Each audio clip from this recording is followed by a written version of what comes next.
यह वह क्षण है जब अस्तित्व बहुत पास आ जाता है, इतना पास कि अगर तुम थोड़ा सा भी शांत हो जाओ तो उसे छू सकते हो।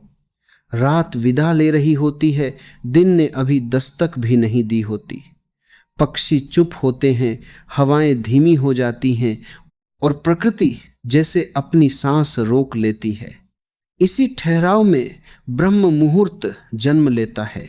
दिन में मन राजा होता है, योजनाएं, चिंताएं, यादें, इच्छाएं एक अंतहीन भीड़। लेकिन 3:40 पर मन थका होता है, उसने पूरी रात सपनों में दौड़ लगाई होती है। इस समय चेतना ताजी होती है और मन कमजोर। इसलिए सदियों से ऋषियों ने कहा, अगर जागना है तो यहीं जागो। यह समय तुम्हें बदलने नहीं आता, यह तुम्हें उतारने आता है। तुम्हारी झूठी परतें, उधार ली हुई पहचानें, समाज से चिपके लेबल सब धीरे धीरे गिरने लगते हैं। तुम अचानक हल्के हो जाते हो और पहली बार महसूस करते हो कि बोझ जीवन नहीं था, बोझ विचार थे। अगर तुम इस समय चुपचाप बैठ सको, बिना किसी लक्ष्य के, बिना किसी उम्मीद के, तो एक अजीब सी मिठास उतरती है। यह खुशी नहीं है, क्योंकि खुशी में कारण होता है। यह आनंद भी नहीं है, क्योंकि आनंद में अनुभव होता है। यह बस शांति है, बिना वजह, बिना शर्त। 3:40 पर ध्यान करना तकनीक नहीं है, यह समर्पण है। जैसे तुम कह रहे हो, अब मैं नहीं, अब तू। और तभी कुछ घटता है। विचारों के बीच की खामोशी दिखने लगती है, दो सांसों के बीच का अंतर महसूस होने लगता है, और वहीं उसी खाली जगह में तुम्हारा असली चेहरा छिपा बैठा है। जो व्यक्ति इस समय को जी लेता है, उसके दिन बदलने लगते हैं। बाहर की परिस्थितियां वही रहती हैं, लेकिन भीतर कुछ स्थिर हो जाता है। गुस्सा आता है पर टिकता नहीं, दुख आता है पर गहराता नहीं, सुख आता है पर बांधता नहीं। जीवन बहने लगता है, जैसे नदी को याद आ गया हो कि उसे समुद्र की ओर जाना है। ब्रह्म मुहूर्त का चमत्कार यही है कि यह तुम्हें असाधारण नहीं बनाता, यह तुम्हें स्वाभाविक बना देता है।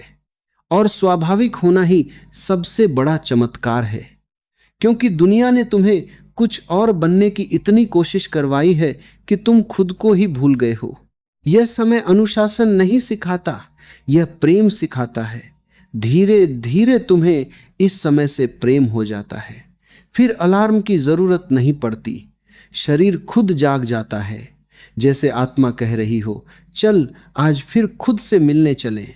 इस समय अगर कोई आंसू आ जाएं तो उन्हें रोको मत। ये दुख के नहीं होते, ये भार उतरने के आंसू होते हैं। बरसों से जो भीतर जमा है वह पिघलने लगता है, और जब कुछ पिघलता है तभी रूपांतरण होता है। जो व्यक्ति इस समय को रोज थोड़ा थोड़ा चखता है, वह धीरे धीरे भीतर से स्वतंत्र होने लगता है। वह फिर जीवन को पकड़ने की कोशिश नहीं करता, वह रिश्तों में भी ढीला हो जाता है, क्लिंग नहीं करता, उम्मीदों से गला नहीं घोंटता। उसके प्रेम में भी आकाश होता है। 3:40 का सबसे बड़ा चमत्कार यह है कि यह तुम्हें अकेला नहीं बनाता, यह तुम्हें संपूर्ण बनाता है। जब तुम खुद के साथ सहज हो जाते हो, तब दूसरों की जरूरत नहीं रहती, साझा करने के लिए लोग मिल जाते हैं। यह समय तुम्हें बताता है कि ध्यान कोई क्रिया नहीं है, ध्यान तुम्हारी स्वाभाविक अवस्था है। तुम ध्यान से बाहर जाते हो, फिर वापस आते हो। 3:40 पर वापसी आसान होती है, क्योंकि रास्ते में ट्रैफिक नहीं होता। और धीरे धीरे एक दिन ऐसा आता है जब तुम देखते हो अब फर्क नहीं पड़ता कि घड़ी क्या कहती है। भीतर वही शांति दोपहर में भी है, भीड़ में भी है, संघर्ष में भी है। क्योंकि जिसने ब्रह्म मुहूर्त को जी लिया, उसने समय से दोस्ती कर ली।